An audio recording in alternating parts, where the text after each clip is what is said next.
Voyager écolo, c'est partir en vacances sans mettre en vacances sa conscience écologique et être vigilant à la préservation donc, de l'environnement naturel, mais aussi culturel et humain des destinations qu'on va visiter. C'est un petit peu ça, voyager écolo. Alors la première des choses, quand on parle de voyage, c'est le transport. La conscience écologique du vacancier, c'est de se rendre compte que quand il voyage, il se déplace et que ce déplacement, que ce soit en avion, en train, en voiture, il a un impact sur l'évolution du climat. C'est ça qui est vraiment l'impact majeur du tourisme sur l'environnement, ça va être le transport. Donc il y a plusieurs solutions, évidemment de privilégier les modes de transport doux, ça peut être le vélo.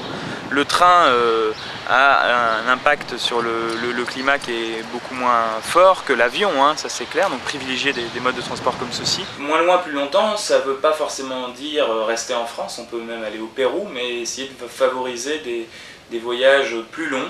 C'est-à-dire plutôt que de faire 3 voyages internationaux dans l'année, comme peuvent se le permettre certains Français, peut-être en privilégier un bon voyage, peut-être partir un mois à l'autre bout de la planète, bien préparer ses vacances, bien choisir ses prestataires.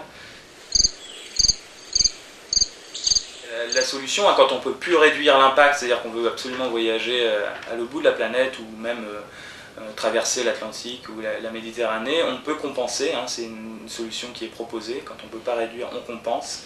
Donc il y a plusieurs programmes qui proposent justement de participer à des financements de projets d'économie d'énergie, de projets d'énergie renouvelable. Ça peut être par exemple financer l'isolation d'un gîte qui va nous accueillir et donc qui va limiter localement l'impact sur le climat de nos pratiques de consommation, ou développer des panneaux solaires dans des endroits où ils n'auraient pas été développés.